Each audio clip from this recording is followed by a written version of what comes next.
गंगा मैया के पहला बेटा हुआ है। अरे नाय मातन देर लगाई,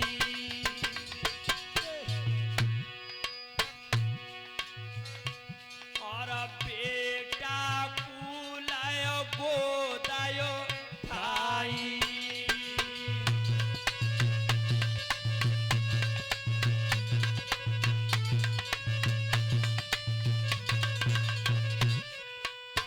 आज बेटा को गोद में लिया गंगा जी ने। अरे बेटा कुलायो गोदायो ठाई, और तय आगे कु कदम बढ़ाई।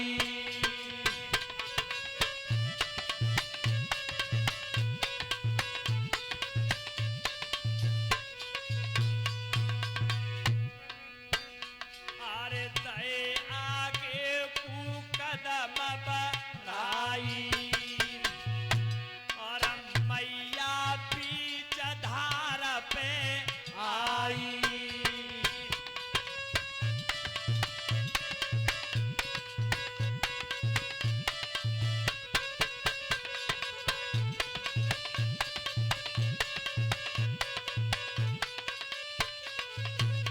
आज गंगा जी उस बेटा को लेकर के और अपनी धार पे आई।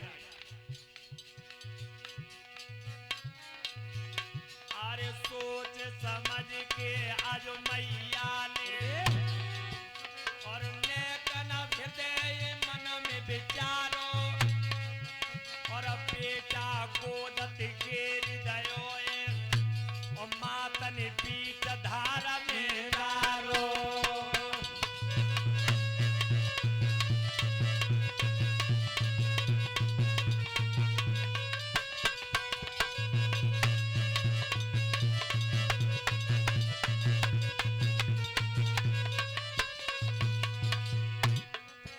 अरे बीच धार में डार दयो, और नाय पल भर की देर लगाई, और बेटा करते मार दयो, मैया वापस लौट के आई।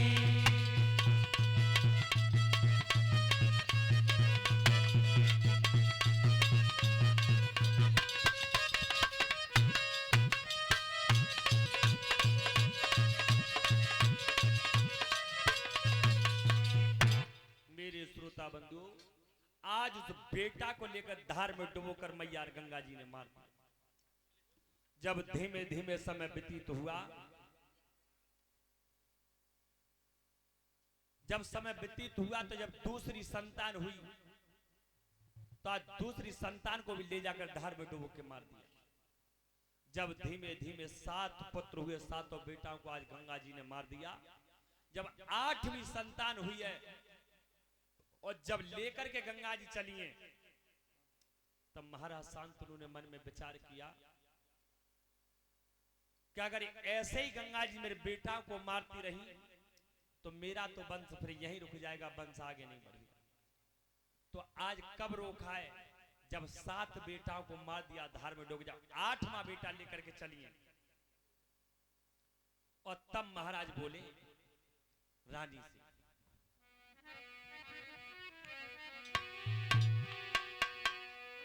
अरे तवा राजा नी गिरायो चारी,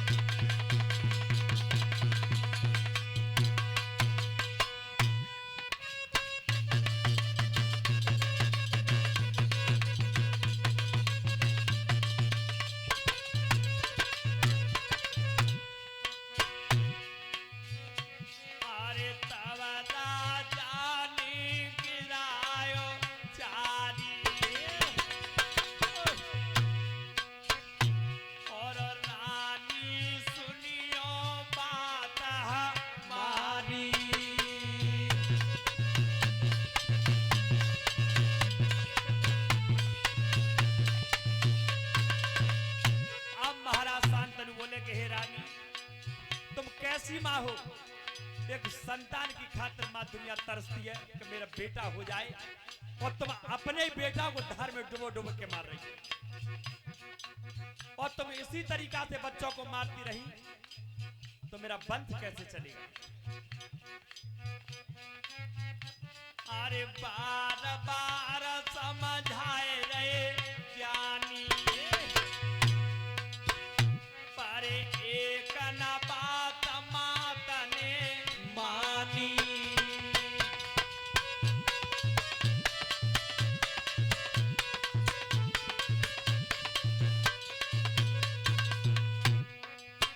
आज जब गंगा जी उस बेटा को लेके चलिए, अरे आगे आगे मैया जावे, और बेटा लोए गोद उठाई, और आगे कदम धरो मैया ने, और पीछे राजा रहे आई।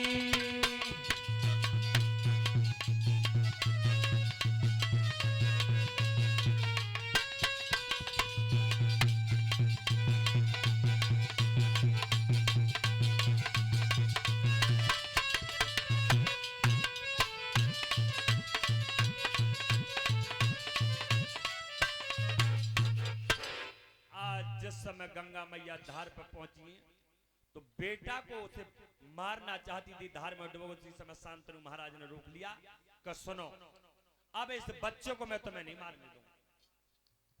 तो आज गंगा जी ने कहा महाराज सुनो, मैंने पहले ही कह दिया था कि जिस दिन मेरे काम में आप रुकावट डालोगे उसी समय में आपका त्याग कर दूंगा। तो आज बेटा को तो शांतनु महाराज को दिया और गंगा मैया वहां से चली गई। तो उस बेटा को लेकर के और जिस समय शांतनु महाराज आए तो उस बेटा का नाम पड़ा देवव्रत।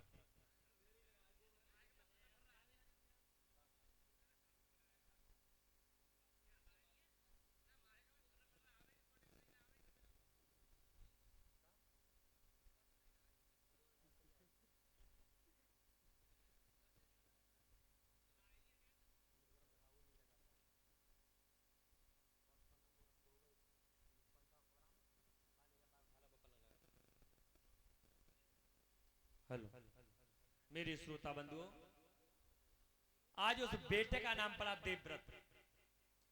जब देवव्रत धीमे धीमे बड़े हुए और इधर महाराज शांतनु जब समय व्यतीत हुआ तो एक दिन घोड़ा पर सवार होकर के और शिकार खेलने के लिए चले।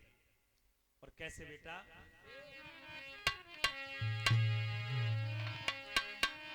अरे सुनो भूप दे ध्यान, और भूप ने पकड़ लयो कोड़ा,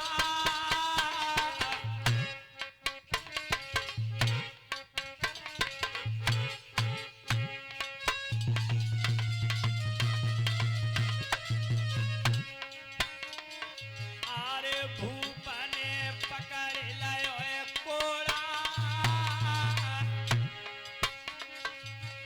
नाय पलकी करी अवार भूप तब चढ़ गए घोड़ा।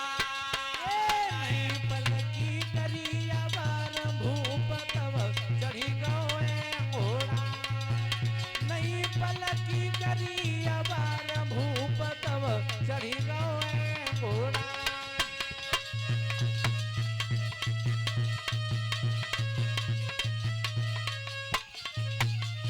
आज घोड़ा पर सवार हुए शांतनु महाराज और जब जंगल में आए, अरे विधियागत काउन नाय जानी, आरे विधि गति काऊ नहीं जानी, राजा को लगी रही प्यास मिलो ना पीवे को पानी। भूपति को लगी रही प्यास मिलो नौ पीने को पानी, ए राजा को लगी रही प्यास मिलो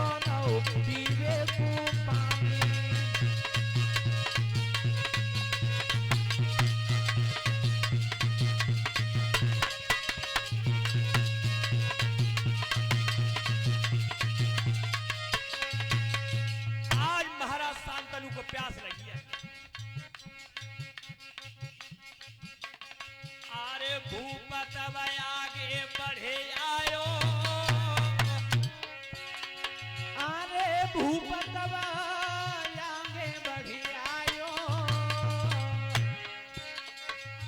पीपे को मिलो नाय नीर बदन जको सवरो को मिलायो, पीबो को मिलो नीर बदन जको सब ही को मिलायो, पीवे को मिलो नहीं नीर बदन जको सवरो को मिलायो।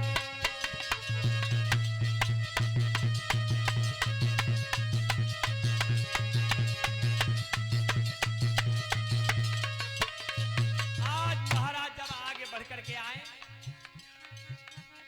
अरे भूप गए आगे आइए, अरे भूप गए आगे आइए, और होनहार बलवान के पिटिया जंगल पाइए, तब होनहार बलवान के बिटिया समन का पाइए, अरे होनहार बलवान के बिटिया जंगल पाइए।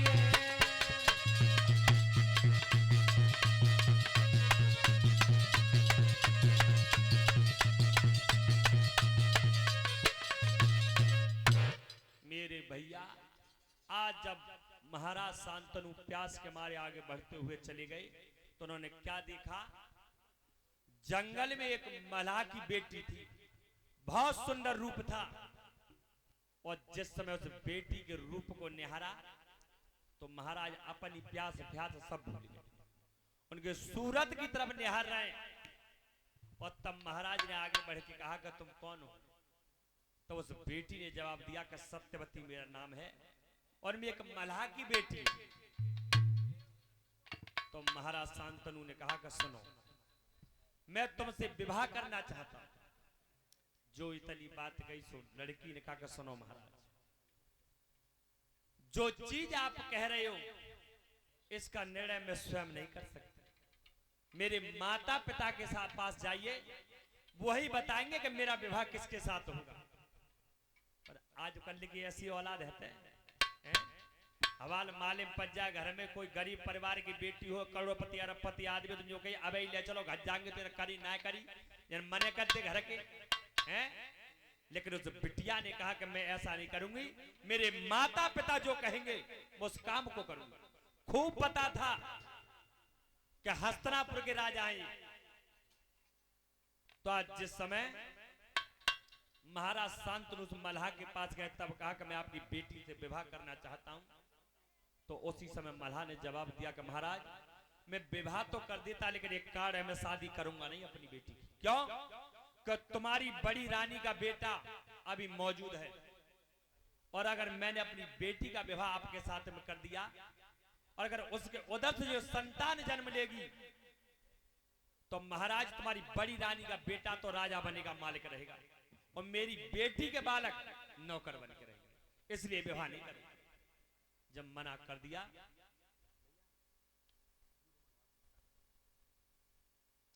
जब मना किया है तो महाराज शांतनु जब लौट के आए तो बड़े उदास रह रहे हैं महलों में, ना तो खाना अच्छा लगता है, ना पानी अच्छा लगता है, और ना नींद आती है।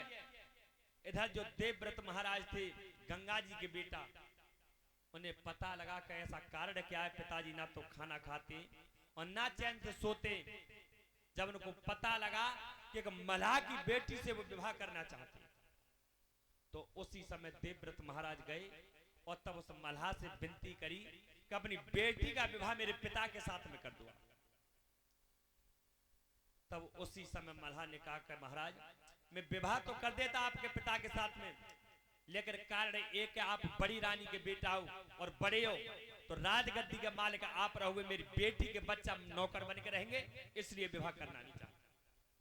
तो उसी समय देवव्रत महाराज ने कहा कि तुम इसलिए विवाह नहीं करना चाहते तो जाओ मेरे पिता के साथ अपनी बेटी का विवाह कर दो। मैं अखंड प्रतिज्ञा करता हूं, मैं आजीवन जब तक रहूंगा तब तक शादी नहीं करूंगा, और जो भी हस्तिनापुर की गद्दी का मालिक रहेगा उसका हुक्म का पालन करूंगा। जो अखंड प्रतिज्ञा की तो वहीं से देवव्रत नाम हटाकर उनका नाम पड़ा पितामह भीष्म, क्योंकि अचल प्रतिज्ञा की भीष्म प्रतिज्ञा, तो भीष्म पिता नाम पड़ा। मेरे श्रोता बंधु, आज जब सत्यवती का विवाह हुआ महाराज शांतनु के साथ में, तो आज सत्यवती के उदर से 2 बच्चे जन्मे थे, चित्रांगद और विचित्रवीर। जब चित्रांगद और विचित्रवीर का जब विवाह हुआ है अंबिका अंबालिका से, जब धीमे धीमे समय व्यतीत हुआ तो राजन ध्यान दे के सुनना कि जो चित्रांगद थे वो तो लड़ाई में मारे गए, विचित्रवीर रह गए थे छोटे बेटा। तो वो एक दिन अपने पति से बोली विचित्रवीर से, उनकी रानी, क्यों कि भीष्म पिता अपने एक आंत में कमरे में बंद करके और प्रतिदिन अपनी मैया सत्यवती को कमरे में बंद करके रामायण का पाठ सुनाते थे। तो छोटी रानी जो थी विचित्रवीर की, उनके मन में पाप पैदा हुआ कि आखिर ये करते क्या है, कमरे में बंद हो करके। और तब अपने पति से कहा कि महाराज एक बात मैंने समझ में नहीं आई, तुम जे बात कह रहे हो कि भैया है तुम्हारे सौतेले भाई हैं, लेकिन तुम्हारी माँ के साथ में प्रतिदिन देखती हूँ एक कमरा में बंद होकर के कुंडी लगा करके, और आखिर करते क्या।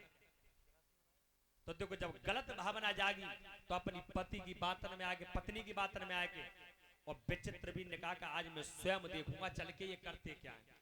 तो जिस कमरे में बंद थे भीष्म पिता सत्यवती मैया, उसी कमरे में झकुआ छिपाओ, और पहले छिकवा दे करते बड़े बूढ़े, अब आए जी चीज, चलो अब तो जंगला छिकवा देता है उनकी जगह। तो उस झकुआ में से देख रहा था कि आखिर में ये भैया करते क्या है मेरी माँ के साथ में। तो आज भीष्म पिता तो आज रामायण सुना रहे हैं, और मैया सत्यवती को सुनते सुनते नींद आ गई। और जब नींद आई तो पैर चारपाई से नीचे लटक गया। तो मन में विचार किया भीष्म पिता ने कि मैया सो गई और पैर नीचे लटका हुआ है, अगर हाथ लगाऊंगा तो मेरा धर्म चला जाएगा, इसलिए सिर से उठा करके पैर को और तब चारपाई पर रखा। और जो बात जब देखी विचित्रवीर ने, तो मन में विचार किया मेरे इतने ऐसे भैया के लिए, और मैंने एक नारी की बात मान के और अपने भैया के प्रति ऐसी भावना करी, अब मुझे मनसा पाप लगे। तो परीक्षित महाराज एक बात याद रखना, जो पहले मनसा पाप लगा तो जे अब काऊ ना लगा, तो मनसा पाप चाहे काऊ के बारे में कितनी बुरी सोचो कितनी बढ़िया सोचो। जब मनसा पाप लग गया और जो सुबह का समय हुआ तो विचित्रवीर गए भीष्म पिता के पास। तब कही कि भैया एक बात बताओ, अगर काऊ को मनसा पाप लग जाए तो उसे हटाने का उपाय कैसे किया जाता है। तो भीष्म पिताजी थोड़ी मालूम के जाइए लगो मनसा पाप। तब कही कि लला देखा वो मनसा पाप लग जाए तो बरगद की खोदे, बरगद की पेड़ पे उल्टो तो लटक जाए और नीचे ते दे ले धुआनी, और फिर बा में तपे तब मनसा पाप छूटत। आज वो ही कर्म किया, जब धुआनी में तपे तो कॉलेरा की बीमारी बनेगी, जो बोलते हैं टीबी। जब टीबी की बीमारी बनी तो वो बीमारी में आकर के खत्म हो गए, वंश वही के वही रुक गया, वंश आगे नहीं बढ़ा। जब वंश नहीं बढ़ा, दोनों रानी रह गई। तब आज सत्यवती मैया ने कही भीष्म पिताते के बेटा भीष्म कहा मैया, देखो वंश यही रुक गया, वंश को अब आगे चलाने वाला कोई नहीं है। अब एक काम करो, तुम दोनों रानी को अगर संग निभाए दे तो बेटा वंश आगे चल जाएगा। जो इतनी बात कही तब कही कि मैया कैसी बात कर रही, अरे मैं इतने देर रामायण तुमको सुनाता रहा, तुम सुनती रही, लेकिन रामायण तुमने एक बात नहीं सुनी। क्या कि जिस समय भगवान राम ने बाली को मारा है तो बाली ने पूछा भगवान राम से, और तब क्या बोला है बाली। अरे गोस्वामी तुलसीदास बाबा रामचरितमानस में लिख रहे हैं बेटा कैसे, मैं बेरी सुग्रीव प्यारा अवगुण कवन नाथ मोए मारा। राम सिया राम बोलो राम जय जय राम, राम सिया राम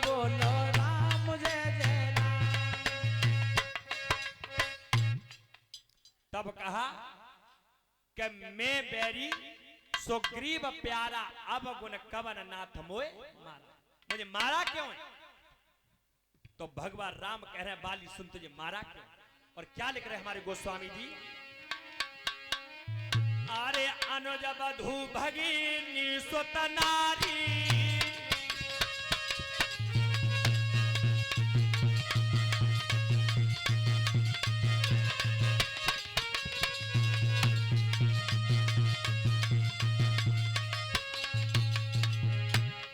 अनुज बधू भगिनी सुत नारी और सुन सठ कन्या समय चारी।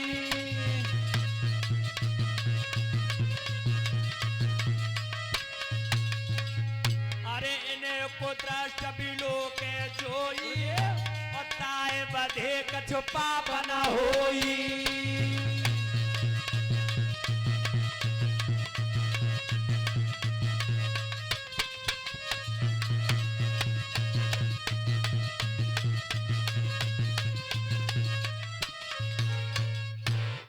जो इतनी बात कही कि बाली ने मुझे मारा क्यों है?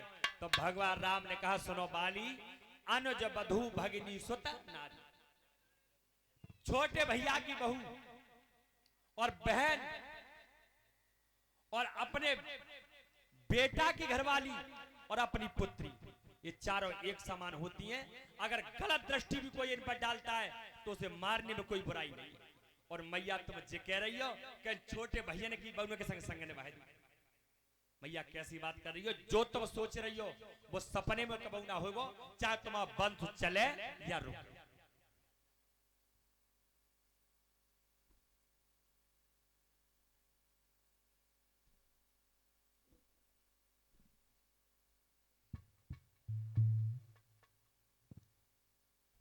जब इतनी बात कही भीष्म बताने का मैया जिस कर्म को सोच रही हो वो कर्म कभी पूरा नहीं होगा।